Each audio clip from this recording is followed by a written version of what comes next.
हाँ जी बेटा, क्या हाल है जी आपका? आज बेटा जी हम एक रिवीजन स्टार्ट करने लगे हैं अमलगामेशन की। पार्ट्स में डिवाइड करके रिवीजन होगी। तो पहला लेक्चर कॉन्सेप्ट बेस्ड है कि अमलगामेशन है क्या, ये जानिए इसके थ्रू। जाओ जी शुरू करें। रिवीजन नेचुरल हमारी सारी स्टडी मटेरियल के थ्रू ही होती है, क्योंकि स्टडी मटेरियल एक नेग्लेक्टेड पार्ट है। इसी बहाने बंदा वो भी कवर कर लेता है। आओ जी सर, अमलगामेशन के चैप्टर पे आ जाओ, स्टडी मटेरियल पे। देखें जी अमलगामेशन के बारे में यहाँ क्या लिख रखा है, पूरा उसे पढ़ते हैं और समझते हैं। मीनिंग ऑफ अमलगामेशन कहते हैं in an amalgamation two or more company are combined into one by merger or by one taking over the another. दो कंपनियां जोड़ दी गई हैं या एक कंपनी ने दूसरी को टेक ओवर कर लिया, ऐसा होता कहता अमलगामेशन में। कहता there for the term amalgamation contemplates two kind of activities. दो या उससे ज्यादा कंपनियां ज्वाइन करके एक नई कंपनी बना दी गई, ए और बी जैसे बंद कर दी गई, और इन दोनों का बिजनेस ए बी में चला गया। टू और मोर, आप सी भी यहाँ ला सकते हैं ये लाना चाहें, ठीक है जी। और हो सकता है उसके बाद नाम भी आप चाहें कि सर ए बी सी लिख दें, कोई बात नहीं बेटा, सब चलेगा। Two or more company join to form a new company, एक तो ये चीज है amalgamation contemplates two kind of activity. Second is absorptional blending of one by other. ये ऐसा होता है ए और बी बंद, ए ने उसे अपने आप में संभाल लिया, ए ने उसे टेक ओवर कर लिया, ये अब्जॉर्प्शन है sir. The term this the amalgamation includes absorption, कहता अमलगामेशन में अब्जॉर्प्शन भी आता है। The purpose of company joining together is to secure various advantages, मतलब इकट्ठे होने के कई पर्पस हो सकते हैं, जैसे large scale production, economies of large scale production, इकट्ठे मिलकर प्लांट ऑप्टिमम कैपेसिटी पे चलेंगे और कंपटीशन अवॉइड होगा, ज़्यादा बड़ा ब्रांड बनेगा, बेटर गवर्नेंस आएगी, कई बार R&D के बेनिफिट्स भी आएंगे इकट्ठे मिलके। समझ रहे हैं कि नहीं? टीम अगर अच्छी बनाई जाए इकट्ठे मिलके बहुत अच्छे बेनिफिट्स मिल सकते होते हैं। समझ रहे हैं कि नहीं? Company going into liquidation or merge company are called vendor company or transfer company. कहते हैं जो कंपनियां बंद कर दी गई हैं, मर्ज हो गई हैं, इनको हम कहेंगे वेंडर कंपनी या transferor company. The new company which is form to take over the liquidated companies or company with which the transfer company is merged is called transferee. नई कंपनी जो इनको टेक ओवर करने के लिए बनाई गई, या इस एग्जांपल में जैसे बी को ए ने टेक ओवर किया तो यहाँ ए, यहाँ ए बी, इसको हम क्या बोलने वाले हैं, ट्रांसफरी या vendee. In case of amalgamation asset and liability of transfer company या कंपनीज, क्योंकि ट्रांसफर कंपनियां ज्यादा भी हो सकती हैं, are amalgamated and the transferee company became vested with all such asset and liability. यहाँ तक की बात बड़ी सिंपल सी और आसान सी थी। कॉन्सेप्ट वाइज कुछ कुछ दिमाग में जाने शुरू हो गया कि जैसे दो कंपनियां जोड़ के एक नई कंपनी बना दो, वो अमलगामेशन है, या एक कंपनी दूसरी कंपनी को टेक ओवर कर ले, वो ऑब्जॉर्प्शन है, पर इस चैप्टर की भाषा में वो भी अमलगामेशन के अंदर ही आएगा। फिर मॉड्यूल में एक बहुत बढ़िया इन्होंने एक, कह लो कि भाई आपके कॉन्सेप्ट को स्ट्रॉन्ग करने के लिए ना तीन चीजें दी हुई हैं।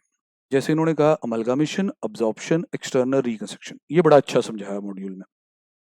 पहले हम अमलगामेशन को समझेंगे। Two or more company are wound up, और नई कंपनी बना दी जाती है to take over their business. दो या दो से ज्यादा कंपनियां बंद होंगी वाउंड अप होंगी, और एक नई कंपनी बनेगी बिल्कुल जो इनके बिजनेस को टेक ओवर करेगी। मतलब कि कंपनी ए, कंपनी बी, ये बंद होंगी और एक नई कंपनी बनेगी जिसमें इन अपने एसेट लायबिलिटी ट्रांसफर कर देंगे। ठीक है, बंद होना जरूरी है, नई कंपनी यहाँ बनेगी इन दोनों को जोड़ के, ऐसा समझना जरूरी है। At least three companies are involve, इसमें तीन कंपनियों की इन्वॉल्वमेंट रहेगी कम से कम। हाँ, अगर ट्रांसफर ज्यादा हुए तो इन्वॉल्वमेंट ज्यादा भी हो सकती है। मतलब ट्रांसफर कंपनी जब मैं एक और ले आऊँ यहाँ पे तो इन्वॉल्वमेंट चार कंपनियों की दिख रही है, कम से कम तीन तो रहेंगी, दो ट्रांसफर एक ट्रांसफरी। ठीक है sir. Only one resultant company is formed, बिल्कुल जी। Two companies are wound up to form a single resultant company, बिल्कुल ठीक। अमलगामेशन क्यों की जाती, कारण वही दिए हुए जो हमने पहले पढ़े हैं। एग्जाम्पल दिया है, ए लिमिटेड और बी लिमिटेड अमलगामेट करके सी बना लेते हैं। तो अमलगामेशन क्या है कॉन्सेप्ट वाइज, की पुरानी कंपनियां बंद होंगी और एक नई कंपनी बनेगी उन्हें टेक ओवर करने के लिए। पर सर इसमें काफी मिसकंसेप्शन है, बच्चे काफी सवाल पूछ रहे हैं आजकल, तो क्लियर करने पड़ेंगे ना हमें।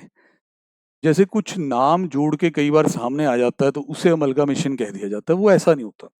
जैसे बच्चे एक डाउट पूछ रहे हैं मेरे से, कह रहे हैं कि भाई ये जो मारुति सुजुकी है, जिस तरह आपको बताइए मारुति सुजुकी इंडिया लिमिटेड, जिसे हम पहले मारुति उद्योग लिमिटेड कहते थे, कहते सर ये भी अमलगामेशन है। नहीं बेटा, ये अमलगामेशन नहीं है। अगर इसकी हिस्ट्री में आप जाएं तो आप सब चेक कर सकते हैं, आजकल नेट पे सारी इन्फॉर्मेशन सबको अवेलेबल है। 1982 में एक ज्वाइंट वेंचर होता है between Maruti Udyog limited and Suzuki of Japan, Suzuki Japan का आपको पता। तो वहाँ बेसिकली मारुति सुजुकी क्या करता है, वो एक तरह से इंपोर्ट करके गाड़ियां बेचते थे तब इंडिया में, जो ये ज्वाइंट वेंचर था। फिर उसमें क्या हुआ कि ये काफ़ी सक्सेसफुल हुआ, तो सुजुकी जो जापान वाला है उसने अपना हिस्सेदारी इसमें बढ़ानी शुरू कर दी और 2013 में 56.21 होगी उसकी हिस्सेदारी।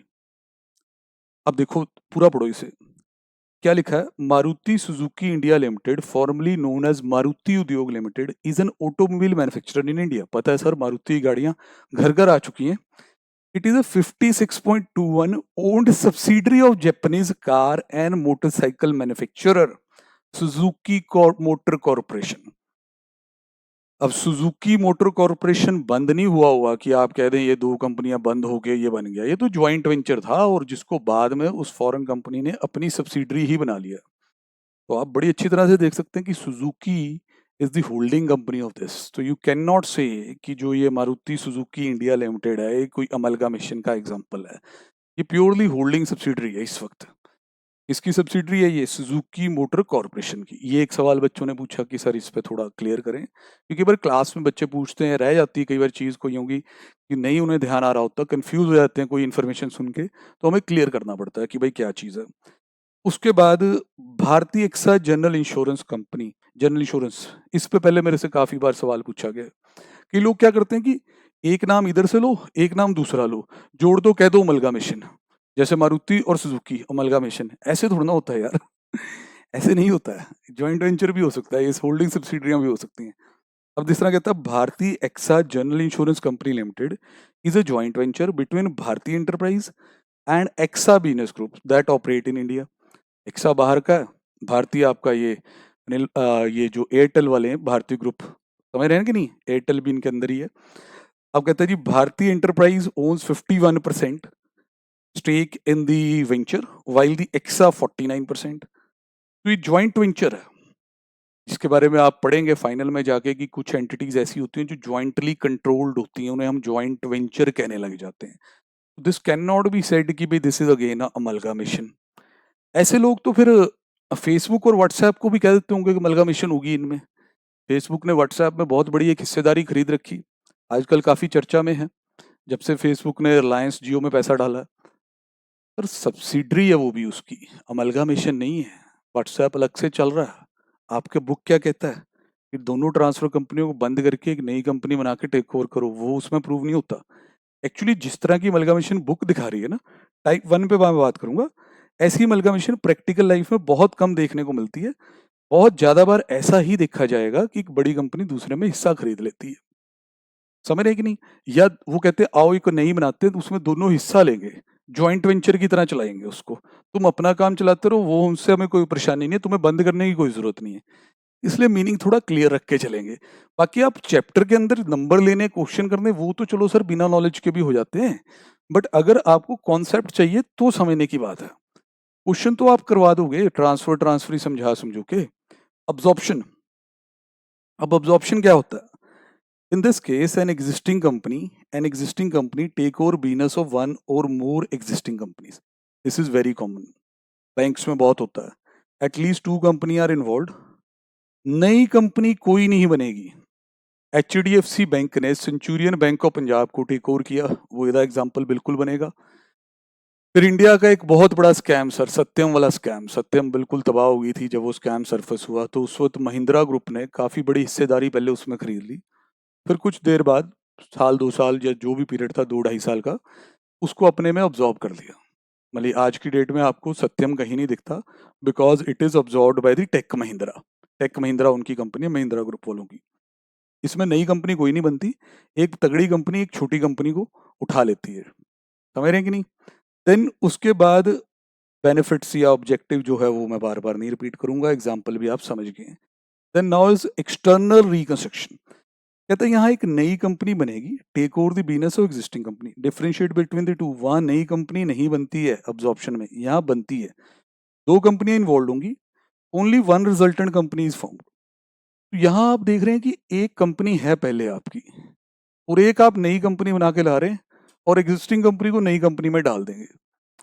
कई बार नाम नूम बदलने के चक्कर में भी होता है, पर यहाँ ज़्यादा लॉजिकल दिया हुआ। Under this a newly formed company take over the business of existing. यदि ऑब्जेक्टिव पढ़ें, external reconstruction is done to reorganize the financial structure of the company. Financial structure को, जैसे लॉसेस में है कंपनी तो एक तो एक्साइज हमारे पास होती है, इंटरनल रिकंस्ट्रक्शन कर लो, एक्सटर्नल भी हो सकती है। एबी लिमिटेड है कंपनी, एबीसी लिमिटेड बनाओ, दिखाओ, फिर एबी लिमिटेड खत्म होगी, एबीसी लेगी उसको, एसेट्स रीवैल्यू कर दिए, टेक ओवर कर दिया, बैलेंस शीट को पॉलिश कर दिया। पर ध्यान रखना, मार्केट में फंडामेंटल एनालिस्ट बैठे हैं, वो स्टेक होल्डर को वार्न कर देते हैं कि ये सब एक धोखा ही है आपके साथ, अभी इन्हें काम करने दें फिर इसमें पैसा लगाएं।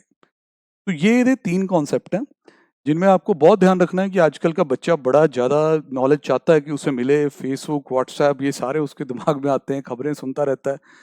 सर ये स्टेक बाइंग हुई हुई है, अब फ्लिपकार्ट में भी तो हिस्सेदारियां बेची गई हैं, तो वॉलमार्ट ने उसमें बहुत बड़ा हिस्सा खरीद लिया है, तो हम उसे अमलगामेशंस तो नहीं ना कह सकते। तो थोड़ा ध्यान रखेंगे, कॉन्सेप्ट वाइज चले हमेशा। ठीक है जी, अगले पार्ट में मैं कवर करूंगा टाइप्स ऑफ अमलगामेशन, इसमें मैं इतना ही रखना चाहूंगा। ओके बेटा, बाय बाय।